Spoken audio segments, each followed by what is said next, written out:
All right, so today we're going to really dig into this whole world of cybersecurity, but specifically how to get your board of directors to actually understand it. Okay. We're going to be looking at that podcast episode that you sent me.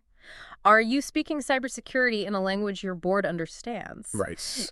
Wow, it's packed with advice for chief information security officers or CISOs who are kind of Yes. constantly battling to get their message across. It's a struggle that I think is surprisingly common. Yeah. You would think, with all the high-profile data breaches that we've seen, that boards would be laser-focused on cybersecurity. But the reality is often very different. Yeah, that's what I thought was so interesting about this episode is they lay out this communication gap that exists between cybersecurity professionals and the people who are, holding the purse strings. And, boards tend to think in these broad strokes, strategy, risk, the bottom line. Yeah. But CISOs often get lost in the weeds. The technical weeds. Yeah. Yeah. And that can have, pretty serious consequences. Oh, yeah. If you think about it, if the board doesn't truly grasp the cyber threats that are facing the company, they may not allocate enough resources. Right. They might not approve some security measures or even just take the issue seriously enough. Yeah. It's like trying to explain to someone who just wants to drive fast the importance of engine maintenance. Right. They might not see the value in it until the engine blows up. Okay, that's a pretty powerful analogy. Yeah. So let's get to the meat of this deep dive. What? The podcast lays out 7 key steps Okay. for CISOs to effectively communicate cybersecurity to their board. Okay. And the first one that really resonated with me is preparation is key. Yeah. And it seems like a no-brainer. It does. But it's amazing how many people just wing it when it comes to these high-stakes presentations. It really is absolutely crucial to know your audience. Yeah. What are the things that keep them up at night? Oh. What are their priorities, both in terms of business goals, Right. but also regulatory concerns? Do they have any personal experience with cybersecurity incidents? Yeah. Even just their own spam filters. Oh, yeah. Right. If you can tailor your message to what they actually care about, you're way more likely to get their attention. That makes a lot of sense. Yeah, And I'm guessing part of that preparation is ditching the jargon, right? precisely. No one wants to be bombarded with a bunch of technical terms that they don't understand. Yeah, the key is to translate complex technical concepts into plain language. Right. Focus on the potential impact on the business. Okay. So instead of talking about zero-day exploits and multi-factor authentication, Right. frame the discussion around the risks and consequences of a data breach. Yeah. So will it impact customer trust? Mm-hmm. Will it lead to regulatory fines? Will it disrupt operations? Right. Hurt the bottom line? Yeah. These are all things to think about. So it's about connecting cybersecurity to those big picture concerns that boards are already thinking about. Exactly. Yeah. Yeah. I'm starting to see how this shift in framing can make all the difference. But even with the best preparation going, it alone can be tough. It can. Which brings us to the second step. Find an ally on the board. Having a champion on the inside, Right. someone who understands cybersecurity Yeah, and can advocate for your initiatives, could be so valuable. absolutely. This could be a board member with a background in IT, Mm-hmm. risk management, Yeah, even finance. right. Someone who can kind of translate the technical concepts for the rest of the board, Yeah. help you navigate the political landscape. Yeah, it's like having an interpreter in a Right. foreign country. Exactly. They can help you get your message across Yeah. and build consensus among the group. Yeah. Now, finding that ally might take some work. It might. Any tips on how to identify potential candidates? Look for board members who ask insightful questions during presentations. Okay. Those who express interest in these cybersecurity topics, or maybe even those who have prior experience Yeah. dealing with technology or risk-related issues. Right. You can also reach out to them informally outside of board meetings Okay. to discuss your concerns Yeah. and kind of gauge their level of understanding and support. Okay, so we've covered preparation and finding an ally. Yeah. That's a great foundation. It is. But let's talk about actually delivering the message. Okay. The podcast emphasizes the less is more approach. Right. What exactly does that mean in this context? Well, it's about being concise and impactful. Okay. Board members are busy people, and they are bombarded with information all day long. They are. So instead of drowning them in data and technical details, you really want to distill your message down to its essence. Okay. Focus on the most critical risks, the potential business impact, and your recommendations for mitigation. Right. And please, To everyone's sake. Ditch the 50-page reports. Right. Filled with jargon and technical diagrams. I can imagine those reports ending up in the circular file more often than not. Yeah. So how do you strike that balance between providing enough information but keeping it digestible? It's about prioritizing. Okay. So before every board meeting, ask yourself, what are the 3 most important things that I want the board to know? Okay. What are the key takeaways? Yeah. And what specific actions do I need them to approve? Right. Then structure your presentation around those core messages. Okay. You can always provide supplementary materials for those who want to dive deeper, but keep the main presentation focused and to the point. Okay. That's a great point about prioritizing. Yeah. Yeah, it's so easy to get kind of bogged down in all those details. It is. Lose sight of the bigger picture. Right. And speaking of the bigger picture. The podcast's next recommendation is to stay on topic, aligning cybersecurity with business goals. Right. And this seems like kind of a crucial shift in perspective. Absolutely. Instead of viewing cybersecurity as this purely technical issue, right? Almost like a necessary evil. Right. It really needs to be framed as a strategic enabler. Okay.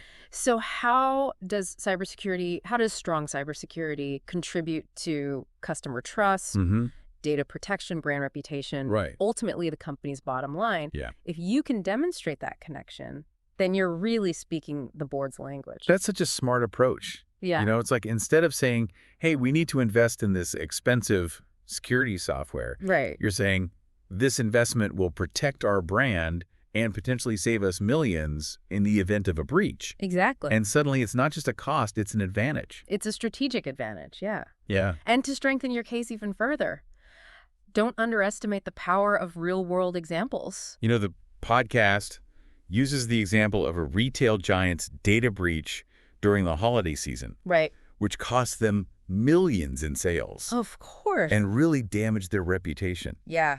Using tangible examples like that can really drive the point home. Yeah. And make it feel much more real to the board. That reminds me of something that I read recently about a company that simulated a cyber attack. Oh, wow. On their board members. Oh, interesting. They sent them fake phishing emails. Oh, wow. And showed them how easily their personal data could be compromised. Oh, great. Apparently, it was a real wake-up call. Yeah. For the board. I bet. And it totally changed their perspective on cybersecurity. That's a fantastic example. Yeah. It goes beyond just talking about the risks. Right. It makes them actually experience that vulnerability firsthand. Yeah. Which brings us to our next point, which is to communicate in terms of risk. Okay, so this is where things get really interesting for me. So I'm guessing this goes beyond just saying, hey, we're at risk of a cyber attack. You are absolutely right. It's about quantifying that risk. Okay. In a way that resonates with that business mindset. So instead of saying, hey, we've detected an increase in phishing attempts, you could say, based on industry data, a successful phishing attack could expose sensitive customer information. Yeah. Potentially leading to a 15% decline in revenue and a significant drop in our stock price. Okay, wow, that paints a very different picture. It does. Suddenly, it's not just an IT problem. Right. It's a direct threat to the company's financial health stability. And to make those risks even more tangible, visual aids can be incredibly helpful. Okay. So think risk heat maps. Okay. Which use color coding to visually represent the likelihood and impact of different threats. Yeah. Or maybe simplified flow charts that show how a cyber attack could unfold and its potential consequences for various departments. Right. Business operations. Okay, I'm seeing a theme here. Yeah. It's all about connecting cybersecurity to the things that the board actually cares about. It is. Business impact, financial performance. Yes. Ultimately, their own accountability. You are spot on. Yeah. And to further reinforce that connection, the podcast recommends incorporating industry insights. So it's like saying, hey, look, it's not just us saying that this is a big deal. Exactly. All the experts, all the data, all the other companies in our industry are taking this seriously. Exactly. You can use benchmark reports, industry surveys, regulatory guidelines, all to demonstrate how other organizations are approaching cybersecurity. Okay. And where your company stands in comparison. Yeah.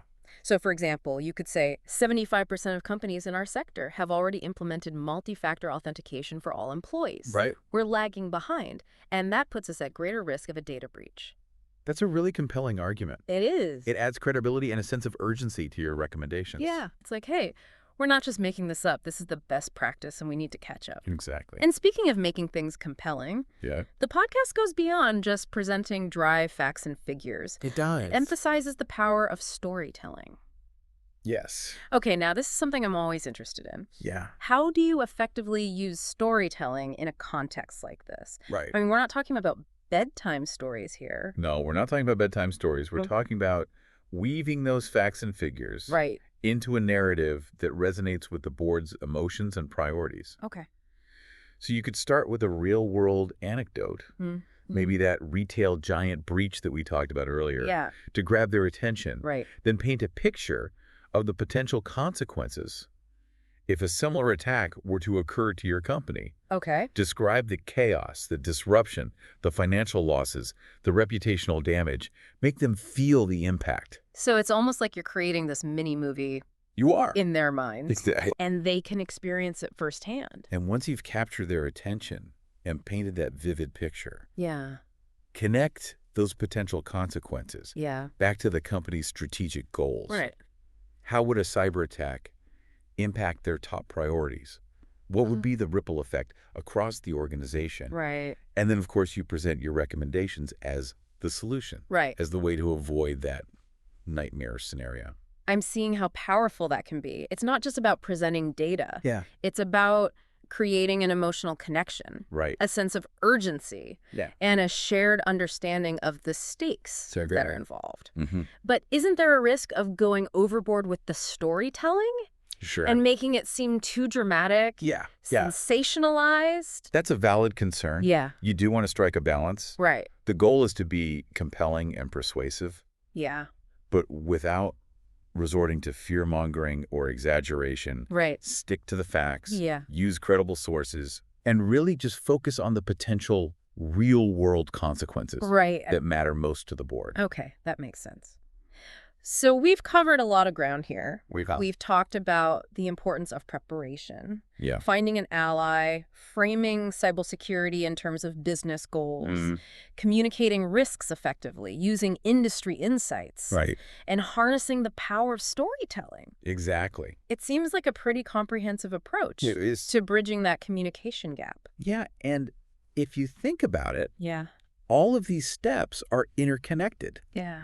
They build upon each other to create a really cohesive and persuasive argument. Yeah. But it's not just about checking boxes. Right. It's about fundamentally changing the way that we communicate about cybersecurity. Yeah, that's a great point.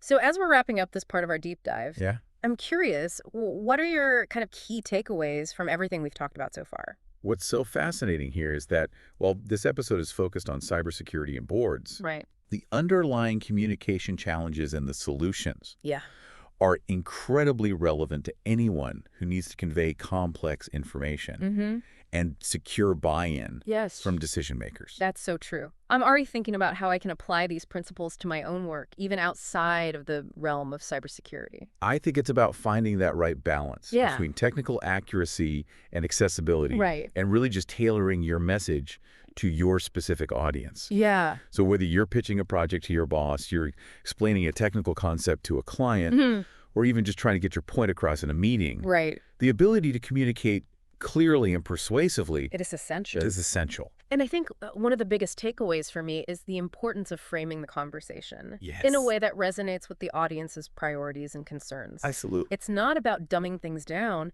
It's about making them smarter on the right issues. Exactly. Yeah. And that takes effort. Empathy. Yeah. A willingness to step outside of our own technical bubbles. Right. See things from another person's perspective. Yeah. It's like that famous quote, if you can't explain it simply, you don't understand it well enough. Exactly. And I think that's a great challenge for all of us. Yeah. No matter what field we're in. How can we become more effective communicators? Right. How can we bridge those knowledge gaps? Yeah. Get everyone on the same page? It all comes down to understanding your audience. Yeah. Crafting that clear message. Right. And using the right tools. Whether that's storytelling, data visualization, or finding that crucial ally who can champion your cause. Exactly. You know, these principles are universally applicable. I think so. You know, this whole conversation has got me thinking about a time when I completely failed to communicate effectively. Oh, really? It was back when I was working at this tech startup. Okay. And we were trying to explain this complex new product feature to potential investors. Okay. And we went in with all the jargon. Oh, no. All the technical details, all the bells and whistles. Oh. You know, we thought we were being so impressive, but we just confused everyone in the room. Yeah. And needless to say, we didn't get the funding. It's a classic mistake. Yeah. We get so caught up in our own expertise that we forget to translate it into a language that other people can understand. Yeah, exactly. It was a painful lesson. Yeah. But it really taught me the importance of stepping outside of my own perspective. Right. And considering the audience's needs. It's like that saying, you can't see the forest for the trees. Right. Sometimes we get so focused on the details, we lose sight of the bigger picture. Yeah. How it all fits together. So as we're wrapping things up, I want to kind of circle back to the listener. Okay. And their role in all of this. Yeah. We've talked a lot about how CISOs can communicate better with their boards. But what about those on the receiving end? What can they do to make sure that they're really understanding and engaging with the information? It's a great question. I think it's about being an active listener. Okay. Asking clarifying questions. Yeah. Not being afraid to say, I don't understand. Can you explain that in a different way? Right. And maybe even coming to the table with a little bit of basic knowledge of cybersecurity concepts. Absolutely. I mean, it's becoming increasingly important for everyone. It is. Regardless of their role, to at least have some rudimentary understanding of these issues. It's no longer just an IT problem. It's a business risk that everyone needs to be aware of and actively participate in mitigating. So as we conclude this deep dive, I want to leave our listeners with one final thought. Okay. Think back to that podcast episode we discussed and all those insights that we've unpacked together. Yeah. What resonated with you the most? What can you take away from this conversation and apply to your own life, whether professionally or personally? Remember, effective communication is a skill that can be learned and honed. Absolutely. It takes practice, empathy, a willingness to adapt your message to your audience. And don't be afraid to embrace the power of storytelling. Oh, yeah. Sometimes the most complex ideas can be conveyed through these simple, relatable narratives that stick with people long after the presentation is over. The tools are there. Yeah. The knowledge is there. It is. Now it's up to you to use them. That's all the time we have for today's deep dive. Okay. Thanks for listening, and we'll see you next time.